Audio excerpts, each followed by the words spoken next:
हरे कृष्णा, धन्य प्रणाम आप सभी को। तो आज एक हम बहुत सुंदर विषय पे चर्चा करेंगे। श्री ईशोपनिषद श्लोक 1 मंत्र 1। तो ईशावास्यम इदं सर्वं यत्किंच जगत्यां जगत् तेन त्यक्तेन भुंजिता माम कृत्य कस्य स्विद्धनम। एक बार पुनः हम गाएंगे। ईशावास्यम इदं सर्वं यत्किंच जगत्यां जगत् तेन त्यक्तेन भुंजिता माम कृत्य कस्य स्विद्धनम। अनुवाद तथा तात्पर्य श्री प्रभुपाद जी के द्वारा। श्री प्रभुपाद की जय। इस ब्रह्मांड के भीतर की प्रत्येक जड़ अथवा चेतन वस्तु भगवान द्वारा नियंत्रित है और उन्हीं की संपत्ति है। अतः मनुष्य को चाहिए कि अपने लिए केवल उन्हीं वस्तुओं को स्वीकार करे जो उसके लिए आवश्यक है और जो उसके भाग के रूप में नियत कर दी गई है। मनुष्य को यह भली भांति जानते हुए कि अन्य वस्तुएं किसकी हैं, उन्हें स्वीकार नहीं करना चाहिए। तो यहाँ पर इस ईशोपनिषद के श्लोक मंत्र 1 में भगवान बता रहे हैं कि जो भी इस पूरे ब्रह्मांड में हमें जड़ और चेतन वस्तुएं दिख रही हैं या देख रही हैं, वो सब भगवान द्वारा नियंत्रित है। भगवान सुप्रीम कंट्रोलर है ना। सब कुछ उन्हीं की संपत्ति है। जो कुछ हमें दिख रहा है, जो कुछ विद्यमान है, वो सब कुछ भगवान से आया है। भगवान सबके आदि कारण है। तो इसलिए मनुष्य को चाहिए, ये मनुष्य के लिए इंस्ट्रक्शन है, निर्देश है कि जो उसके नियत भाग में दे दी गई, उसके भाग्य में नियत कर दी गई कि ये मनुष्य के लिए बनाया गया, तो उसी को है ना, उसी को स्वीकार करे। और सारी वस्तुएं किसकी हैं ये भली भांति जान ले कि सब कुछ भगवान का है। तो जो उसके भाग में नहीं है उसे स्वीकार नहीं करना चाहिए। तो तात्पर्य में शिव बाबा जी बहुत सुंदर विस्तार पूर्वक समझा रहे हैं कि वैदिक ज्ञान जो है वो अमोघ है ना, और साक्षात भगवान से प्रारंभ हुआ है वैदिक ज्ञान। तो ये गुरु शिष्य परंपरा से आगे बढ़ता है, एज इट इज़ यथा रूप में चलता आता जा रहा है। तो ये जो वैदिक ज्ञान है वो भगवान द्वारा उदित है, भगवान द्वारा निस्सारित है। तो इसलिए ये जो वैदिक ज्ञान के स्रोत हैं वो दिव्य हैं। और भगवान द्वारा सारे शब्द जो होते हैं वो, यह सारा ज्ञान जो है वो अपरुषेय कहलाता है। अपरुषेय का मतलब है जिसमें 4 प्रकार के दोष नहीं होते। तो भौतिक संसार में रहने वाले कोई भी व्यक्ति है, कोई भी जीव है, वो 4 प्रकार के उसमें दोष पाए जाते हैं, है ना। जैसे वह निश्चित रूप से त्रुटि करता है। तो हर मनुष्य का, हर जीव का स्वभाव है कि त्रुटि अवश्य करेगा, चाहे कितना ही सावधानी से सतर्कता से करे तो हो ही जाती है त्रुटि। दूसरा है वह मोहग्रस्त होने का पात्र होता है। तो ज्ञान होने के बाद भी मोह उसको जकड़ लेता है, उसमें दूसरों को धोखा देने की प्रवृत्ति होती है और उसकी इंद्रियां अपूर्ण होती हैं। तो ये 4 प्रकार के दोष इस जगत के जीव में पाए जाते हैं। तो इसीलिए इन अपूर्णताओं के कारण मनुष्य पूर्ण ज्ञान नहीं दे सकता। तो पूर्ण ज्ञान जो है वो सिर्फ और सिर्फ भगवान दे सकते हैं, क्योंकि उनमें ये 4 प्रकार के दोष नहीं पाए जाते हैं। इसलिए भगवान द्वारा ज्ञान जो है वो अपरुषेय कहला जाता है, अपरुषेय। तो इसलिए सबसे पहले वैदिक ज्ञान जो है सर्वप्रथम भगवान ने इस ब्रह्मांड का प्रथम जीव जो है ब्रह्मा जी, उनके हृदय में प्रदान किया, है ना। तो फिर उसके बाद ब्रह्मा जी ने ये ज्ञान जो है आगे अपने पुत्रों को और शिष्यों को प्रसारित किया और अनादिकाल से ये हस्तांतरित चलता आ रहा है। और गुरु परंपरा के माध्यम से हमें भी यह यथारूप स्वीकार करना होगा और मिलता है ये। तो भगवान क्योंकि सब तरह से पूर्णम है ना, तो सब प्रकार से पूर्ण है। भौतिक जो प्रकृति के नियम जो है वो उन पर लागू नहीं होते, क्योंकि सब कुछ उन्हीं के नियंत्रण में है। भगवान कृष्ण जो है सुप्रीम कंट्रोलर हैं, परम नियंत्रक है। सब चीज़ें उनके नियंत्रण में आती है ना। तो भगवान की शक्ति सारा जो प्रकृति के जो नियम हैं वो भगवान की शक्ति द्वारा नियंत्रित होती है। तो ये ईशोपनिषद जो ग्रंथ हम पढ़ रहे हैं ये यजुर्वेद का एक अंश है ना। तो इसमें ब्रह्मांड में स्थित समस्त वस्तुओं के स्वामित्व के विषय में हमें विस्तार पूर्वक जानकारी मिलती है। जो इस ब्रह्मांड में सब कुछ चीज़ें हैं, समस्त वस्तुएं हैं, उसका स्वामी कौन है, उसके स्वामित्व के बारे में हम इस ग्रंथ में पढ़ेंगे। तो इस ब्रह्मांड के भीतर प्रत्येक वस्तु जो है वो भगवान के स्वामित्व की पुष्टि करता है। और वो भगवद गीता में भी हम अध्याय 7वें में इसकी विवेचना करते हैं कि इस सृष्टि में परा और अपरा वस्तुएं हैं। प्रकृति के जो सब तत्व हैं, पृथ्वी, जल, अग्नि, वायु, आकाश, मन, बुद्धि, अहंकार, ये भगवान की अपरा शक्ति है, भौतिक शक्ति से संबंधित होती है। और जो जीव है वो चेतन शक्ति है, भगवान की परा शक्ति है। तो ये दोनों ही जो प्रकृतियाँ होती हैं वो भगवान से उद्भूत है। भगवान की परा और अपरा दोनों शक्तियाँ भगवान से आई हैं। तो ऐसा भगवद गीता में भी वर्णन मिलता है। तो जो कुछ भी हम विद्यमान देख रहे हैं, अपरा शक्ति या परा शक्ति, वो भगवान उसके नियंता है, सुप्रीम कंट्रोलर है। तो कोई वस्तु नहीं है ना, जो परा और अपरा के अंतर्गत ना हो। तो इसलिए प्रत्येक वस्तु परम पुरुष भगवान की संपत्ति है। तुम्हें भली भांति समझना होगा।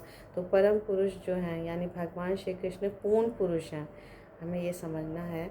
तो उनके पास के और उनके पास जो विभिन्न शक्तियाँ, वो हर वस्तु को समन्वित करने के लिए की पूर्ण बुद्धि है ना। तो भगवान जो परम पुरुष की तुलना जो है वो जनरली शास्त्रों में अग्नि से दी जाती है। जैसे अग्नि का ताप और प्रकाश अग्नि से अभिन्न है, ऐसी भगवान की शक्तियाँ भगवान से अभिन्न हैं। तो वे समस्त है ना ऐश्वर्य, बल, समस्त ऐश्वर्य, समस्त बल, समस्त यश, समस्त सौंदर्य, समस्त ज्ञान और समस्त वैराग्य से परिपूर्ण है। इसलिए कोई उनकी तुलना नहीं कर सकता। उससे ज़्यादा किसी के पास ना बल है, ना यश है, सौंदर्य है। किसी व्यक्ति के पास की कोई एक चीज़ हो सकती है, दो चीज़ हो सकती थी, पर वो भी संपूर्ण समस्त नहीं हो सकती। ये सिर्फ और सिर्फ भगवान के अंदर ही होती है। तो सभी शक्तियों के स्वामी और प्रत्येक वस्तु के परम ज्ञाता जो हैं वो भगवान है। तो मनुष्य को इतना बुद्धिमान होना चाहिए है ना, उसकी बुद्धि इतनी विकसित होनी चाहिए कि उसे ये जान लेना चाहिए कि भगवान के अतिरिक्त कोई भी इस किसी भी वस्तु का स्वामी नहीं है ना। तो इसलिए मनुष्य को वही वस्तुएं स्वीकार करनी चाहिए जो भगवान ने उसके लिए निर्धारित कर दी गई है। तो हमें शास्त्रों से ये ज्ञान मिलता है कि क्या क्या चीज़ें हमारे लिए भगवान ने दी हैं। तो एक उदाहरण से हम समझेंगे, जैसे गाय दूध देती है ना, तो वो दूध उसे पीती नहीं है, वो घास या भूसा खाती है। तो उसका दूध हमारे लिए, मनुष्य के लिए वो देते हैं। तो भगवान ने ऐसी व्यवस्था कर रखी ताकि हम अच्छे ढंग से जिएं और इस जीवन में जो हमारा परम लक्ष्य है उसको प्राप्त करें। तो हमें उसी वस्तु से संतुष्ट हो जाना चाहिए जो भगवान ने हमारे लिए निर्धारित किया है, नियत कर दिया गया। और वो हमारे स्वास्थ्य के लिए, हमारे स्पिरिचुअल प्रोग्रेस है ना, शारीरिक प्रोग्रेस है ना, आध्यात्मिक प्रगति, शारीरिक प्रगति सबके लिए लाभदायक है। तो इसलिए हमें सदा इस बात का स्मरण रखना चाहिए कि जो भी वस्तुएं हमारे पास है वो वास्तव में किसकी हैं, भगवान की हैं। तो जैसे एक उदाहरण से हम समझेंगे कि एक घर कोई व्यक्ति बनाता है तो उसके लिए किस किस चीज़ों की आवश्यकता होती है, मिट्टी, सीमेंट है ना, ईंट, पत्थर या बहुत सारी भौतिक वस्तुओं की ज़रूरत होती है। तो इस श्री ईशोपनिषद के मंत्र के हम मनन करें, चिंतन करें तो हमें समझ आएगा कि ये जितना भी पदार्थ हमें चाहिए घर बनाने के लिए, तो हम उसे वास्तव में हम उत्पन्न नहीं कर पाएंगे। हम भगवान की भौतिक प्रकृति यानी अपरा प्रकृति से मदद लेंगे और फिर वो इकट्ठा कर सकते हैं हम वो। और फिर कोई श्रमिक है ना, श्रमिक भी किसी वस्तु के लिए अपने आप को स्वामी नहीं कह सकता। तो बस उसने कठिन श्रम किया है, पर सारी वस्तुएं कहाँ से ली हैं, प्रकृति से ली हैं। और प्रकृति क्या है, भगवान की शक्ति है। तो इस तरह से मनुष्य जो है उसे समझना चाहिए कि सब कुछ भगवान से आ रहा है, भगवान का ही है। तो ये ईशोपनिषद का जो उपदेश है वो पशुओं के लिए नहीं है, ऐसा यहाँ पर श्री प्रभुपाद जी कह रहे हैं, मनुष्य के लिए है। तो मनुष्य के पास एक विकसित बुद्धि होती है तो वो समझ सकता है शास्त्रों का ज्ञान। तो श्री ईशोपनिषद जो ग्रंथ है वो सिर्फ ये उपनिषद मनुष्य के लिए है, पशुओं के लिए नहीं है। तो हमें प्रामाणिक आचरणों के माध्यम से भगवान का है ना, भगवान का ये उपदेश समझना चाहिए कि ये वैदिक ज्ञान जो है वो मनुष्य के लिए और भौतिक स्वामित्व के लिए हमें कोई झगड़ा नहीं करना चाहिए। जैसे आजकल हो ही रहा है, घरों में आपस में लड़ाई होती है, पड़ोसियों में लड़ाई होती है, देशों में लड़ाई होती है। तो ये जो झगड़ा है, लड़ाई है, ये व्यापक स्थान ले रहा है। तो इस तरह से हमें भगवान की कृपा से जो भी सुविधाएं प्राप्त हैं उसी से हमें संतुष्ट रहना चाहिए तो इस तरह से हम अपने आप को बचा सकते हैं और पूरे संपूर्ण विश्व में शांति ला सकते हैं। तो इस तरह से इस ईशोपनिषद के इस उपदेश को हमें अनुसरण करना चाहिए। क्यों? क्योंकि मनुष्य जीवन जो है वो एनिमल्स के लिए लड़ाई झगड़ा करने के लिए नहीं मिला। कुत्ते बिल्ली आपस में लड़ाई करते हैं ना, झगड़ते हैं स्थान के लिए, रोटी के लिए या चीज़ बेसिक नीड्स के लिए। तो मनुष्य जीवन इसके लिए नहीं मिला, वो परम लाभ परम लक्ष्य को प्राप्त करने के लिए मिला है, अपने हृदय में सुप्त कृष्ण भावनामृत को जागाने के लिए मिला है। तो इसलिए हर मनुष्य को इतना बुद्धिमान होना चाहिए कि मानव जीवन की महत्ता को समझे, क्या किस लिए ये महत्वपूर्ण है और उद्देश्य क्या है, परम उद्देश्य क्या है, इसको समझ लें। तो वैदिक साहित्य जो है वो मानव के लिए, मनुष्य के लिए बनाए गए हैं, दिए गए हैं भगवान द्वारा, ना कि पशुओं के लिए। तो क्योंकि जो पशु होते हैं वो पाप के भागी नहीं बनते हैं। अगर वो मांस खाते हैं तो उनके द्वारा भगवान ने वो नियत कर दिया, तो उनको पाप नहीं लगेगा। लेकिन मनुष्य जब अपने इंद्रियों की तुष्टि के लिए मांस का भक्षण करता है तो नरकगामी बनता है। क्योंकि मनुष्य जीवन के जो मानक है वो पशु पे लागू नहीं है। क्योंकि शेर है, वो चावल नहीं खा सकता, गेहूँ नहीं खा सकता, दूध नहीं पी सकता, उसके लिए भगवान ने पशु मांस नियत कर रखा है। लेकिन पशु पक्षियों को देखा जाए तो कुछ शाकाहारी हैं, कुछ मांसाहारी हैं, तो वो भी प्रकृति का उल्लंघन नहीं करते। जो भगवान ने उनको नियत कर दिया वो वही कार्य करेंगे। तो वो क्योंकि भगवान की इच्छा अनुसार बने हुए हैं। तो इसी तरह जो है हमें भी मानव जीवन का वैदिक उपदेश को ग्रहण करके हमें अपने उत्तरदायित्व को समझना है। तो आगे शिव बाबा जी समझा रहे हैं कि सिर्फ शाकाहारी बनना भी कोई अच्छा बड़ी बात नहीं है, और शाकाहारी बनने से ही प्रकृति के नियमों का हम उल्लंघन से अपने आप को बचा नहीं सकते। क्योंकि एक जीव दूसरे जीव के खाने के लिए होता है, ये प्रकृति का नियम है। लेकिन मनुष्य द्वारा परमेश्वर को मान्यता प्रदान करने के लिए मनुष्य को अपना कट्टर, जैसे मैं बहुत हमेशा शाकाहारी भोजन करता हूँ, इस पर गर्व नहीं होना चाहिए, है ना। क्योंकि वैदिक ग्रंथों से हमें शिक्षा मिलती है कि यदि हम हर चीज़ जो भगवान से मिली है तो हमें उनको अर्पित करके फिर स्वीकार करना चाहिए। तो वैदिक ग्रंथों के उपदेशों का अगर हम उपेक्षा करेंगे, इग्नोर करेंगे, अवहेलना करेंगे तो हमारा जीवन जो है वो अत्यंत कष्टपूर्ण हो जाएगा, संकटपूर्ण हो जाएगा। हमेशा हम कष्ट या दुख का अनुभव करेंगे।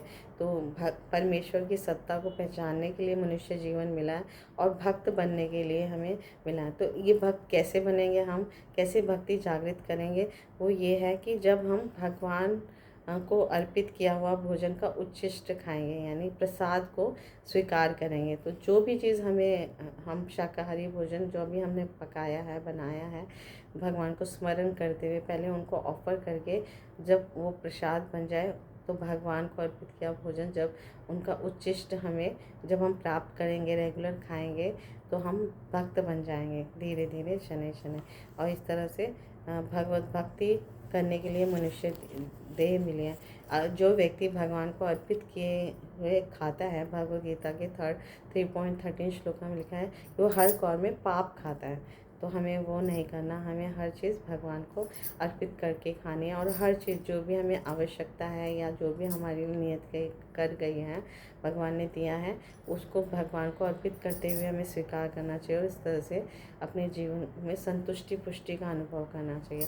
और नित्य प्रतिदिन भगवान के पवित्र नामों का हरे कृष्णा कृष्णा कृष्णा हरे हरे, हरे रामा राम रामा हरे हरे, भगवान के पवित्र नामों का जप करना है, श्रवण करना है, कीर्तन करना है।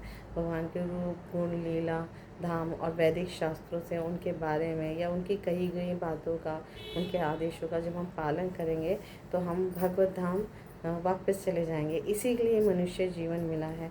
तो इस तरह से भगवान के संदेशों का, आदेशों को ग्रहण करने से, यथारूप गुरु शिष्य परंपरा से, है ना, ग्रहण करने से हम अपने शाश्वत धाम जाने के अधिकारी हो जाते हैं। तो ईशोपनिषद का ये मंत्र एक हमें सिखाता है कि हर चीज़ के परम नियंता जो है, हर वस्तु के परम नियंता है भगवान श्री कृष्ण हैं। हर चीज़ उन्हीं से उद्भुत होती है। तो सब कुछ हमें उनको अर्पित करते हुए स्वीकार करना चाहिए, और वही वस्तुएं हमें स्वीकार करनी चाहिए जो मनुष्य को नियत कर दी गई है भगवान ने। तो हमें शास्त्रों से सीखना है कि कौन सी चीज़ें हमें खानी है, कौन सी चीज़ें पहननी है, कौन सी वस्तुएं हमें अपनानी है, कौन सी वस्तुएं हमें दूसरों को देनी है। तो इससे हमारा जीवन जो है वो धन्य बन जाएगा। और अपने स्वयं को ये समझाना है कि सब कुछ भगवान है से की संपत्ति है। तो हर चीज़ उन्हें ऑफ़र करते हुए हमें स्वीकार करके अपने जीवन में भगवत भक्ति को लेकर आना है, अपने हृदय में शुद्ध कृष्ण प्रेम को जागृत करना है। ये हमारे जीवन का परम उद्देश्य है। Thank you so much. Guru Maharaj की जय, श्री प्रभुपाद की जय। आप सब भक्त विनती, हरे कृष्णा।